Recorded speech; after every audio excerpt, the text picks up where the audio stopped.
আপনারা বিপ্লবে নেন, আমার প্রবলেম নাই। আপনারা বোঝায় যদি কোনোদিন পারেন বিপ্লবকে দিবেন। আমি কোনোদিনও আপনাদেরকে এই বিষয় নিয়ে রাগারাগি বা কোনো কিছু বলবো না যে আমাকে বিপ্লবে কিনে দেন, আপনারা কাজ করতেছেন। বিপ্লব নিজের ইচ্ছায় যদি আসে কাজ করবে আলহামদুলিল্লাহ, না আসলে আমার কোনো জোর জবরদস্তি নাই। শিল্পীরা আপনাকে ভয়ঙ্কর মনে করে, আমি এই ফোন কলে যতটুকু শুনলাম আপনাকে ভয়ঙ্কর মনে করে। আপনি মানে ওরা যদি একটু আচরণ খারাপ করে আপনি এগ্রেসিভ ভাবে আচরণ করেন, এইটা কতটুকু যুক্তি? বা আপনি গালাগালি খারাপ ইত্যাদি করে এরকম শোনা যায়। এটা যদি করা যেত না। তো আমাদের এই রুলসটা যখন আবার পরিবর্তন হয়ে যখন বেতন বাড়ানো হবে, তখনও তারা যদি আমাদের নিয়ম নীতি মেনে যদি আমাদের সঙ্গে কাজ করে, সে পক্ষ হোক বিপক্ষ হোক, আমরা তাকে সাদরে গ্রহণ করব। আশা করি অবশ্যই আপনারা ভালো আছেন। তার মধ্যে আমাদের একজন নতুন আমার এক বোন ময়না সুন্দরীকে দেখে আর একটু বেশি ভালো লাগছে। আসলে আমার এই বোনকে আমাদের সমিতি আওতাভুক্ত হয়েছে কিনা আমি জানি না, তো হইলে আমাদের আরো বেশি ভালো হয়। তবে আপনি সবার স্বার্থে প্রতিষ্ঠান সকলের ঊর্ধ্বে। আপনাদের কাছে আমার রিকোয়েস্ট থাকবে, এই প্রতিষ্ঠানটা সুন্দরভাবে আপনারাই পরিচালনা করবেন। আমাদের যে দায়িত্ব দিচ্ছেন, হয়তো কাজ করার দায়িত্ব দিচ্ছেন, পদ পদবি দিচ্ছেন, আমরা কিন্তু আপনাদের দিয়েই আমরা কাজ করতে গেলে যে কাজ করে তারই ভুল হয়, যে কাজ না করে তার কখনো কিন্তু ভুল হয় না। তবে আমি কিন্তু মানুষ, আমার ভুল হয়, এটি আমার স্বাভাবিক।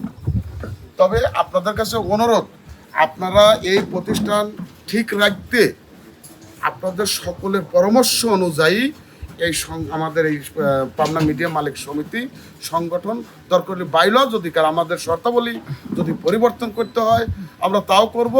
কিন্তু এই যে আজকে আমরা একসাথে বসছি, অবশ্যই ভালো লাগতেছে। আমরা বিভিন্ন মিডিয়া মালিক আসছে, আমাদের হলো শিল্পীরা আসছে, বা আরও কিন্তু আস্তে আস্তে কিন্তু প্রসার হবে। তো আপনাদের কাছে আমার একটি অনুরোধ, এক মুহূর্ত থেকে আমার কথা হলো, আমি সভাপতি মহোদয়কে বলবো আপনি একটি সাদা কাগজ এবং কলম নিয়ে আসেন, কার কোন বক্তব্য কোন অভিযোগ ওইটা আপনি নোট করবেন। পরবর্তীতে সবার সমন্বয়ে সেটা আবার সংশোধন করা হবে। হ্যাঁ, তো এইটাই আমার কাছে অনুরোধ। আপনারা এই প্রতিষ্ঠান ঠিক রাখার ক্ষেত্রে আপনারা যেভাবে পরিচালনা করতে বলবেন সেইভাবেই পরিচালনা আমরা করব। এই বলে আমি আমার বক্তব্য এখানে শেষ করছি। আমার সভাপতি অনুমতি দিয়েছে এক মুহূর্ত থেকে বলবেন একে একে, এইভাবে আমরা চতুর সাইডেই আমাদের কোন সমস্যা, এই সমস্যাগুলো আমরা একে একে তুলে ধরবো এবং সভাপতি মহোদয় ওইটা নোট করবো, পরবর্তী সেইগুলো ডিসকাশন করা হবে। যাই হোক, আমার কথার মধ্যে ভুল ত্রুটি ক্ষমার দৃষ্টিতে দেখবেন।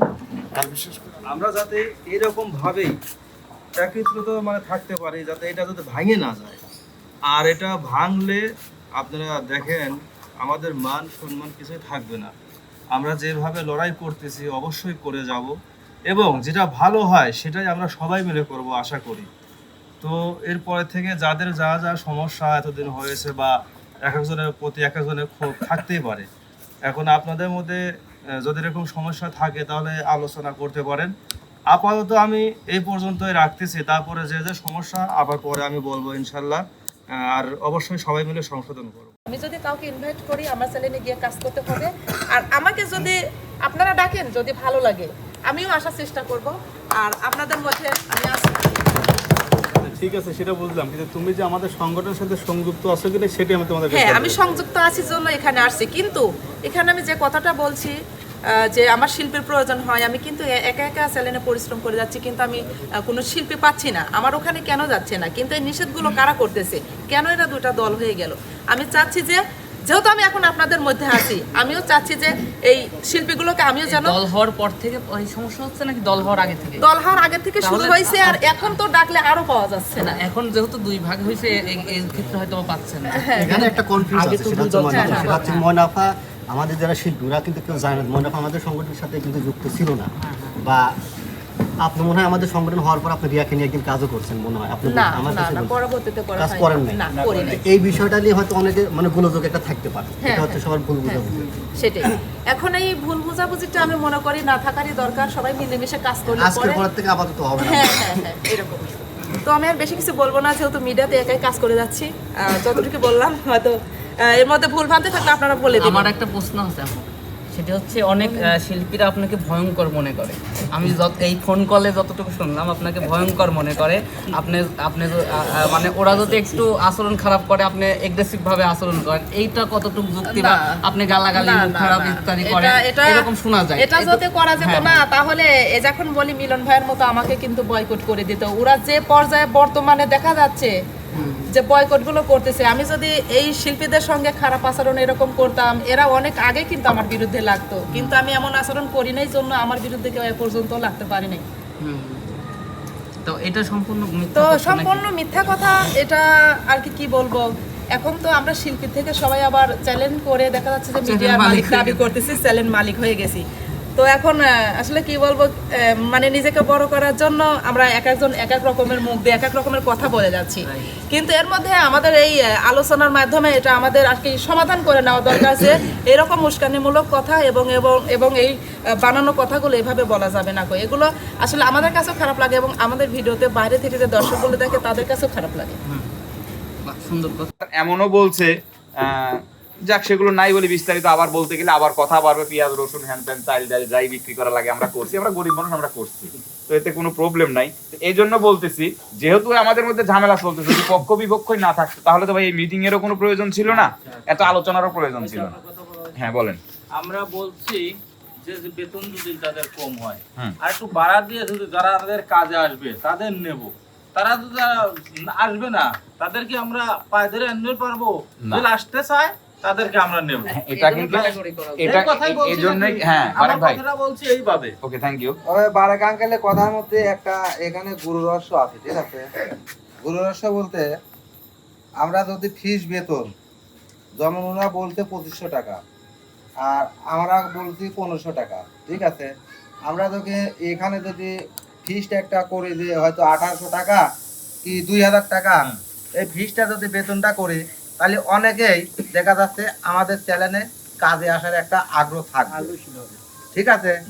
আর যদি আমরা এই যে 1500 টাকা যে একটা বেতন আছে, অনেকে হয়তো ভাবতেছে যে কাজে আসতে সপ্তাহে আমরা 5 দিন কাজ করব না, 2টা দিন কাজ করব, 2500 টাকায় 2টা দিন কাজ করব। আর আমরা যদি ফিক্সড একটা বেতন করি যে 1800 টাকা কি 2000 টাকা, তাহলে অনেক শিল্পী আগ্রহভাবে সব চ্যানেলে এসে কাজ করার একটা আগ্রহ থাকবে। ধন্যবাদ।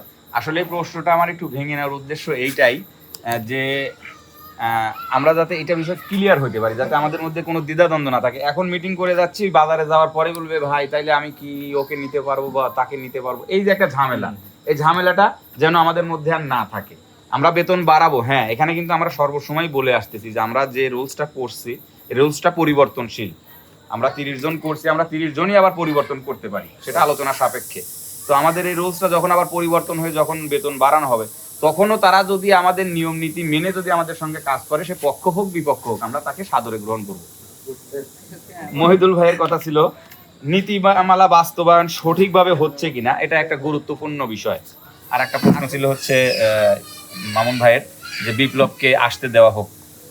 আমি এ বিষয়ে আপনাদের সবার সিদ্ধান্ত ছাড়াই আমার পক্ষ থেকে আমি একমত।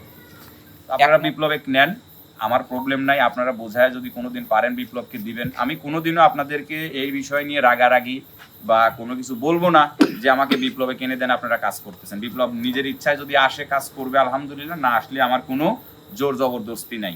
আপনারা কাজ করেন, তবে কাজ করবেন নীতিমালাটা যেন ঠিক থাকে, এই বিষয়টা আপনারা মাথায় রেখে আপনারা কাজ করেন। আমি এ বিষয় নিয়ে আপনাদেরকে কোনোদিন বাধা দিব না বা আমাদের সংগঠনও আপনাদেরকে কোনো প্রকার বাধা দিবে না, আমি বিশ্বাস করি। বাকিটা বোর্ড সিদ্ধান্ত দিবে।